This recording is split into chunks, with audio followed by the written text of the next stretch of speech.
প্রিয় বন্ধুরা, আমি আরানা জাহান বলছি। বন্ধুরা, আজকে তোমাদের আপন মায়ের সাথে ছেলের রাতের একটি সত্য ঘটনা বলবো।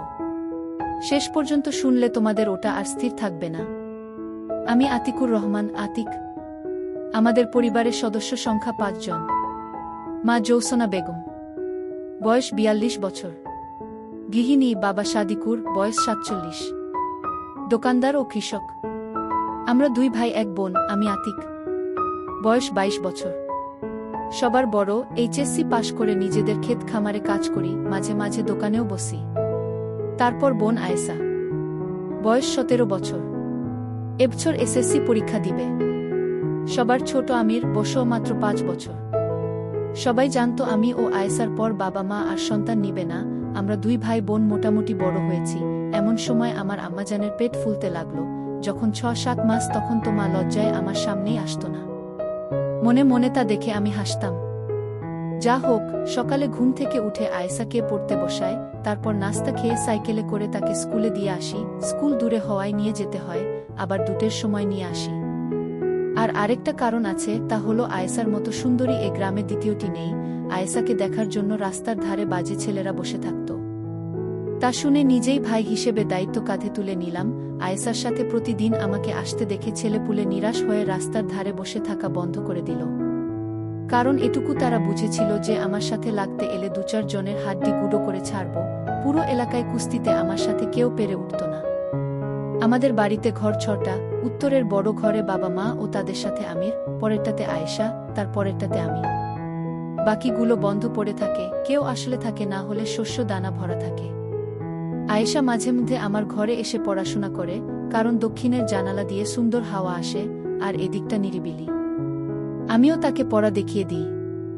সবই ঠিক ছিল, জীবনটাও ছিল শান্তির। হঠাৎ সব কেমন জানি হয়ে গেল।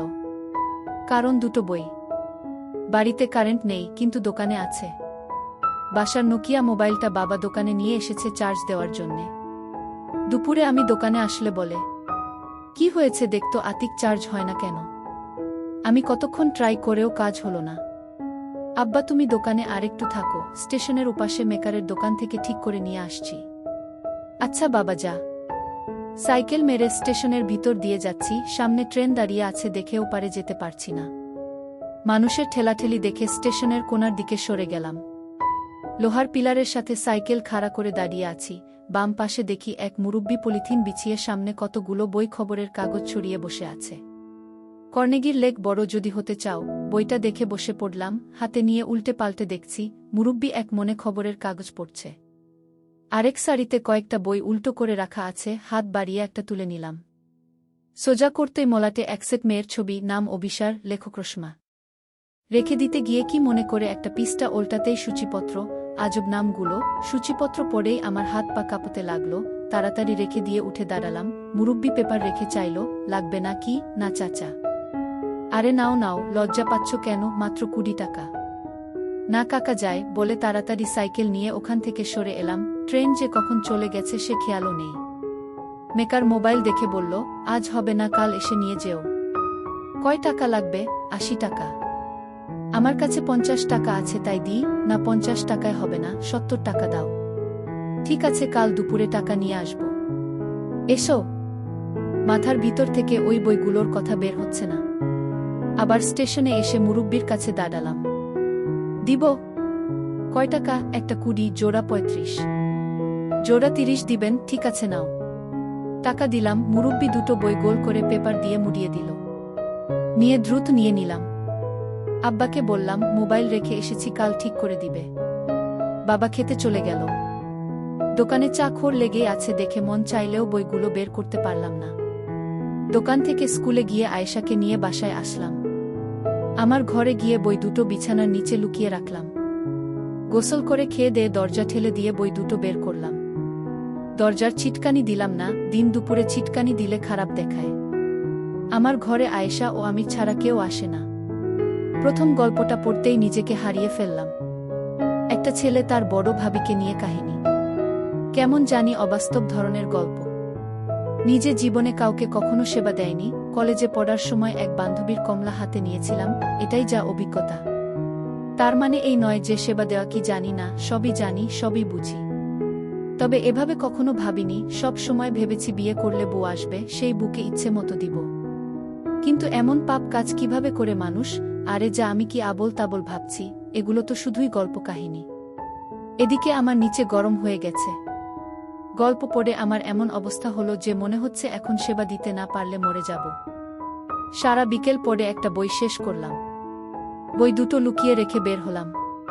উঠানে বসে মা আয়েশার চুলে তেল লাগিয়ে দিচ্ছে। ওড়না ছাড়া ডালিমের মতো লাগছে। ছি, আমি একটা অমানুষ, নিজে আপন ছোট বোনের দিকে কি নজরে তাকাচ্ছি। মা বলল, কি রে বাবা, শরীর খারাপ নাকি? না গো মা। খেতে গেলি না যে? এমনি শুয়েছিলাম, কাল যাব। আয়েশা বারবার আজ চোখে নিচের দিকে তাকাচ্ছে।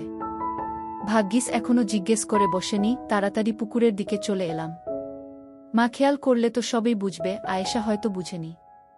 সন্ধ্যার পরে আয়েশা আমার ঘরে আসলো পড়ার জন্য। ভাইয়া, কয়েকটা আঙ্ক বুঝিয়ে দাও তো। ভালো লাগছে না, নিজেরটা নিজেই করে নে। দাও না ভাইজা। বললাম না এখন যা। আয়েশা রাগ দেখিয়ে গট গট করে নিজের ঘরে চলে গেল। নতুন বইয়ের আরও দুটো গল্প পড়লাম। মা খেতে ডাকল। খাওয়ার সময় আয়েশা মাকে বলল, মা ভাইয়ার কাছে পড়তে গেলে খালি তার। কেন রে বাবা, কয়েকদিন পর পরীক্ষা, একটু দেখিয়ে দিলে তো পারিস। বোনটা ভালোভাবে পাশ না করলে বিয়ে দিবি কিভাবে? পাশ করা লাগবে না, এখনই বিয়ে দিয়ে দাও। নিজে আগে করে দেখাও না, আমাকে নিয়ে পড়লে কেন? তোর বিয়ে না দিয়ে আমি করছি না। বাবা, কি শুরু করলি তোরা খাওয়ার সময়? বাবা, ভিয়াকে বলো না একটু অঙ্কগুলো বুঝিয়ে দিতে। ঠিক আছে ঠিক আছে, খেয়ে দে, আয় দিচ্ছি। বাবা আমার কথা শুনে মুচকি হাসল। ঘরে এসে শুয়ে আছি, আয়েশা আসছে না দেখে আবার বইটা বের করে পড়া শুরু করলাম। কয়েক মিনিটের মধ্যে আয়েশা এসে পড়ল, তাড়াতাড়ি বিছানার তলে ঢুকিয়ে রাখলাম। কি রাখলে ভাইয়া? কিছু না, পড়তে বস। কেউ চিঠি দিয়েছে নাচকি? বেশি পাকনা পাকনা কথা না, তাহলে কি রাখলে? বললাম তো কিছু না। চেয়ার টেনে বসলাম, কয়েকটা অঙ্ক কষে দিয়ে তাকেও কয়টা করতে বললাম। আয়েশা নিচু হয়ে লিখছে, ওড়না ঝুলছে, কিছুটা দেখা যাচ্ছে। এক মনে দেখে চলছি, ইস কি সুন্দর। ছি, আবার আমি এসব কি ভাবছি? ভাবলে ক্ষতি কি? গল্পের মন্টু যদি তার বড় দিদিকে সেবা দিতে পারে, বিয়ে করে বউ বানিয়ে ফেলতে পারে, আমি ভাবলেই দোষ। ভাইজা, এই ভাইজা, এহু কখন থেকে ডাকছি, কথা বলো না কেন? নিজের কাজ কর না, এত চিল্লাস কেন? কি হয়েছে তোমার, এমন করছো কেন? কিছু না, তোর অঙ্ক শেষ হয়েছে? হ্যাঁ, এই নাও দেখে। আচ্ছা তুই এখন যা, আমি ঘুমাবো। আয়েশা বই গুছিয়ে নিয়ে চলে যাচ্ছে, আমি আয়েশার দোলানো দেখছি। ইস কি সুন্দর আমার ছোট বোনটি। এমন সুন্দর একটা বউ যদি আমার হতো। না জানি এমন সুন্দর আমার বোনটাকে কে সেবা দিবে। ছি, আবার ভাবছি। অনেক রাত পর্যন্ত পড়ে বইটা শেষ করলাম। নিজেকে থামাতে না পেরে আয়েশাকে কল্পনা করে পানি ফেললাম। শেষে অনেক অনুতপ্ত হলাম। তারপরও শুয়ে শুয়ে আয়েশাকে নিয়ে কল্পনা করতে ভালো লাগছে, পারছি না ভাবা বন্ধ করতে। কখন ঘুমিয়ে গেছি জানি না। আজ শুক্রবার, আয়েশার স্কুল নেই, নাস্তা করে খেতে কিছু কাজ আছে দেখে রওনা দিলাম। অর্ধেক রাস্তা গিয়ে মনে হলো বই দুটো বিছানার নিচে রেখে আসা কি ঠিক হলো? বিছানা ঝাড়া দিতে গিয়ে যদি মা বা আয়েশা পেয়ে যায়, এতদূর এসে ঘুরে যাওয়া সম্ভব না আর। কাজ শেষ করে বাড়ি আসতে আসতে 3টা বেজে গেল। গোসল করে খাওয়া দাওয়া করে ঘরে আসলাম। বিছানার চাদর চেঞ্জ করেছে, সুন্দর করে ঘর গোছানো, এটা আয়েশার কাজ। ও ঘর এলোমেলো দেখলেই গোছাতে শুরু করে। দরজা ঠেলে দিয়ে বিছানা উল্টিয়ে দেখি বই দুটো আছে, কিন্তু আমি যেভাবে রেখেছিলাম সেভাবে নেই। তার মানে আয়েশা দেখেছে। পড়েছে কি? পড়ে থাকলে আমাকে খারাপ ভাববে, বাবা মাকে কি বলে দিবে? ইস কি হবে এখন? ভাইজা, এই ভাইজা করতে করতে ঘরে এলো আয়েশা। হ্যাঁ বল। আমাকে একটু বাজারে নিয়ে চলো তো। কেন, দরকার আছে? কি দরকার সেটাই তো জানতে চাইছি। আমাকে বল কি লাগবে, এনে দিচ্ছি, তোর যাওয়ার দরকার নেই। না, তোমাকে বলতে পারবো না, তুমি নিয়ে চলো। ঠিক আছে চল। সাইকেলের পিছনে বসে ঘাড়ে হাত দিয়ে বসে পড়ল। একটু দূরে আসতেই মনে হচ্ছে আয়েশা সামনে চেপে বসল। এমন তো কখনো হয় না, আয়েশা তো নির্দিষ্ট দূরত্ব বজায় রাখে, আজ এমন করছে কেন? নাকি গল্প পড়ে তারও কুটকুট করছে? বাজারের কাছে চলে এলাম, আয়েশাও সরে বসল। আয়েশা কসমেটিক্স এর দোকানে ঢুকল, আমি বাইরে দাঁড়িয়ে আছি, তুই যা। তুমিও এসো, দোকানদারটা আমাকে ঠকায়। আচ্ছা চল। কয়টা সিটি গোল্ডের চুড়ি, কানের দুলা, টিপ, ফিতে কিনল। তারপরও এদিক ওদিক চাইছে দেখে, কি রে আর কিছু লাগবে? হ্যাঁ, তুমি বাইরে যাও। আমি থাকলে সমস্যা কি? সমস্যা কিছু না, শরম লাগে। হয়েছে আর শরম করা লাগবে না। তাড়াতাড়ি নে, সন্ধ্যা হয়ে এলো। আয়েশা দোকানদারকে ইশারা করল। কত? ৩২। দোকানদার আমাদের সামনে বেশ কয়েকটা বের করে দিল। এতক্ষণে বুঝলাম আয়েশা এজন্য লজ্জা পাচ্ছে। আরে পাগলি, লজ্জার কি আছে এতে? নে যেটা পছন্দ হয়। আয়েশা লজ্জার হাসি হেসে গোলাপি একটা নিল। একটাই নিবি? আয়েশা মাথা নিচু করে আস্তে করে বলল, হ্যাঁ। একটাতে কেমন করে হয়? গোসল করলে তো আরেকটা লাগবে। আরেকটা নিয়ে নে। আয়েশা মাথা তুলে না দেখে আমি একটা লাল কালারের পছন্দ করে প্যাকেট করে দিতে বললাম। আর কিছু? তুমি যাও না বাইরে। আমি মুখ আয়েশার কানের কাছে নিয়ে বললাম, দোকানদার তো আর জানে না যে আমি তোর ভাই, তাহলে এত লজ্জা পাচ্ছিস কেন? আর ব্যাটা যেভাবে তোকে দেখছে, আমি বাইরে গেলে তো আরো হা করে দেখবে। আমার কথা শুনে আয়েশা মুচকি মুচকি হাসতে লাগলো। বুঝেছি তোর কি লাগবে। এই যে ভাই, এ দুটোর সাথে কালার মিলিয়ে দুটো নিচের গুলোও দিয়ে দেন। টাকা মিটিয়ে দিয়ে বাইরে এলাম। কিছু খাবি? না। চল গুড়ের জিলাপি কিনে আনি। জিলাপি নিতে নিতে মাগরিবের আজান দিয়ে দিল। তাড়াতাড়ি চলো ভাইয়া, না তো মা বকবে। আমি আছি না সাথে, কিছুই বলবে না। অর্ধেক রাস্তা এসে ফাঁকা জায়গা দেখে দাঁড়িয়ে পড়লাম। কি হলো? চল দুজনে একটু হাঁটতে হাঁটতে কথা বলি। মা বকা দিলে তুমি বুঝবে। সে বুঝবনি। ধীরে ধীরে হাঁটছি, কিভাবে যে বলি ভেবে উঠতে পারছি না। কি বলবে বললে না তো? দেখ, তোর সাথে বন্ধুর মতো দুটো কথা বলতে চাই, আশা করি ভুল বুঝবি না এবং কাউকে বলবি না। কি কথা? আগে কথা দে, রাগ করবি না বা কাউকে বলবি না। আচ্ছা ঠিক আছে, বলো। তুই কি আমার বিছানার নিচের বই দুটো দেখে ফেলেছিস? আয়েশা চুপ করে হাঁটছে। বল না, দেখেছিস? হ্যাঁ। পড়েছিস? না। মিথ্যে বলছিস কেন? ছি ভাইজা, তুমি এসব কি পড়ো? এসব কোথা থেকে পেলে? এমন খারাপ জঘন্য বই যে আছে তা আমার বিশ্বাস করতে কষ্ট হয়। পরশু দিন স্টেশনে পেয়েছি, কৌতূহল থামাতে না পেরে নিয়ে এসেছিলাম, পরে খারাপ দেখে পড়িনি, রেখে দিয়েছি। আমি নিজে দেখেছি তুমি পড়ছ। আচ্ছা বাদ দাও, পড়নি যেহেতু তাহলে রাখোর কি দরকার? পুড়িয়ে ফেললেই তো পারো। হ্যাঁ তাই করব। তুই প্লিজ কাউকে বলিস না। এটা কি কাউকে বলার মতো কথা? ধন্যবাদ। খালি ধন্যবাদ দিয়ে কাম হবে না। 2 দিন ওসব আজেবাজে পড়ার জন্য আমাকে পড়া দেখিয়ে দাওনি, সেটা পুষিয়ে দিতে হবে। ঠিক আছে, এমনভাবে এখন থেকে বুঝিয়ে দিব যে সবার থেকে বেশি নাম্বার পাবি। তাই মনে থাকে যেন। হ্যাঁ মনে থাকবে। একটা জিলাপি খা। বাড়ি গিয়ে খাবনি। এখন খা না একটা। আচ্ছা দাঁড়া, আমরা দুজনে আজকে বন্ধু হলাম সেই উপলক্ষে মিষ্টি মুখ। হি ভাই বোনে বন্ধু হয় নাকি? হয়তো গল্পতে পড়িসনি? কোনো গল্পতে? আয়েশার কথার টোনে বুঝা গেল গল্পের কথা ইশারা করছে। তুই যেটা বুঝেছিস। ইসছি, তুমি কি আমাকে সে গল্পের নায়িকা ভেবেছ নাকি? কেন? ভাবলে কি মহাভারত অশুদ্ধ হয়ে যাবে? ছি ভাইজা, তুমি অনেক খারাপ হয়ে গেছ। আয়েশার এমন কথায় মনটা দমে গেল, চুপ হয়ে গেলাম। চুপচাপ হাঁটছি দেখে। কি হলো? কিছু না। কথা বলছো না যে? চুপ করে রইলাম। রাগ করেছ ভাইজা আমার কথায়? না। তাহলে মুখটা গোমড়া করে রেখেছ কেন? চুপ। আচ্ছা ঠিক আছে, বন্ধুত্বের দাবিতে দাও তুমি খাইয়ে। আমি একটা জিলাপি বের করে আয়েশার মুখে তুলে দিলাম। অর্ধেক কামড়ে নিয়ে হাত থেকে বাকি অর্ধেক নিয়ে আমার মুখে তুলে দিল। আমিও হা করে নিয়ে নিলাম। চাঁদের আলো আয়েশার মুখের দিকে তাকাতে দেখি অবাক হয়ে চেয়ে রয়েছে। ওহ খোদা, আয়েশার মুখ এত গরম কেন? চল যাই, চলো। বাসায় এসে আমি আমার ঘরে, আয়েশা ওর ঘরে পড়তে বসল। আমি চুপচাপ শুয়ে রইলাম। কি করলাম এসব আমি তো সত্যি সত্যি আমার ছোট বোনকে কল্পনা করতে শুরু করেছি। নিজেকে মনে হচ্ছে প্রেমে পড়েছি। আমার প্রেমিকা আর কেউ নাই, আমার আপন মার পেটের বোন। সবাই মিলে খেতে বসে আয়েশাকে বললাম, খেয়ে দে, আমার ঘরে আয়, আজকে জ্যামিতি নিয়ে বসব।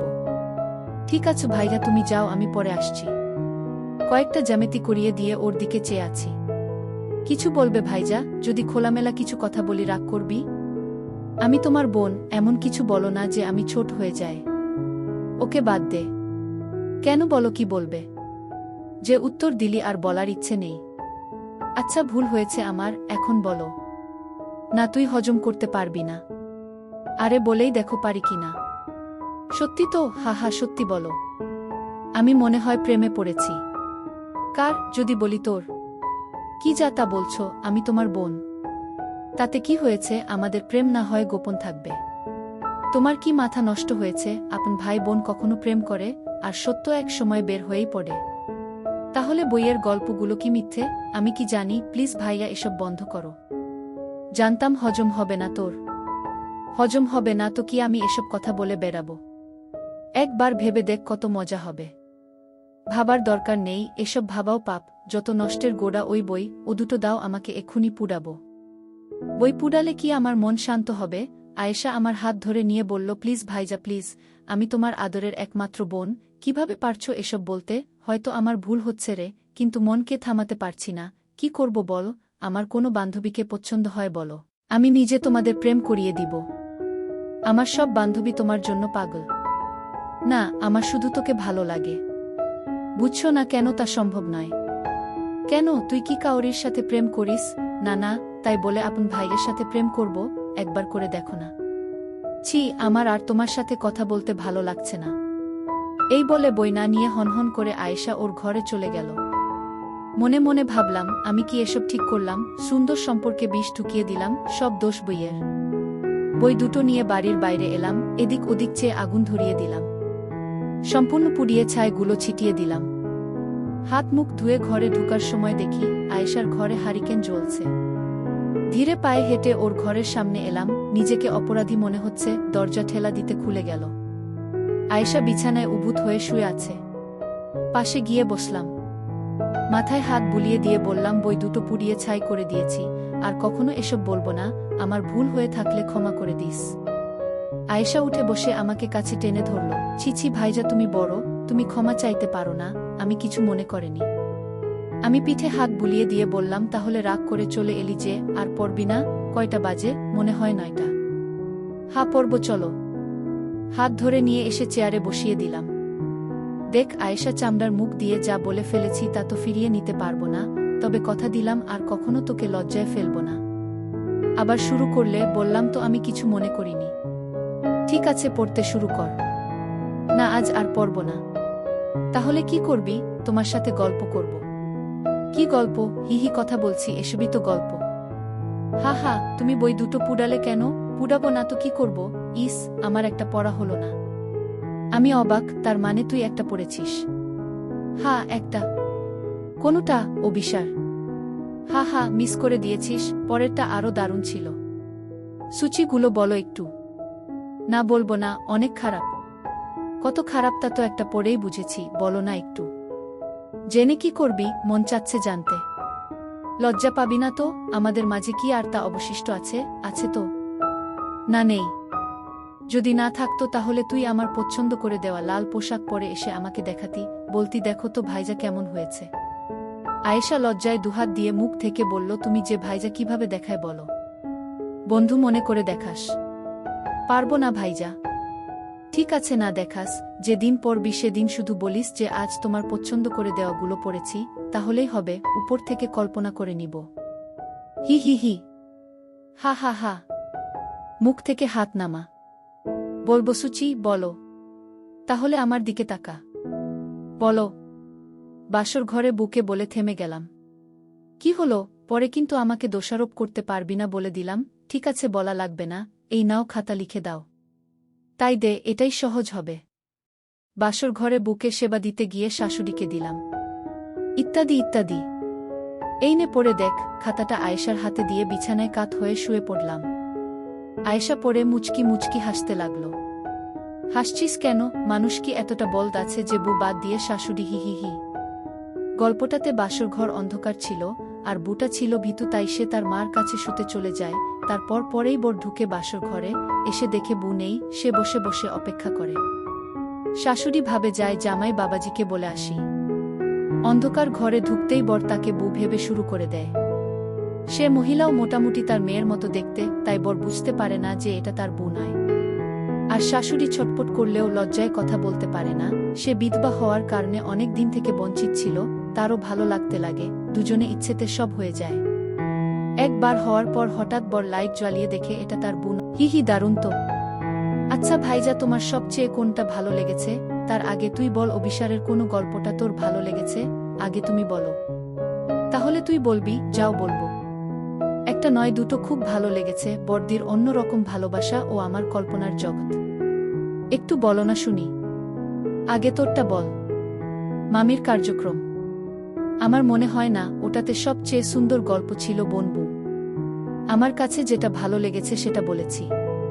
আচ্ছা এখানে আয়, আমার পাশে বস। আয়েশা উঠে এসে আমার পাশে বসল। মন চাইলে একটু শুতে পারিস।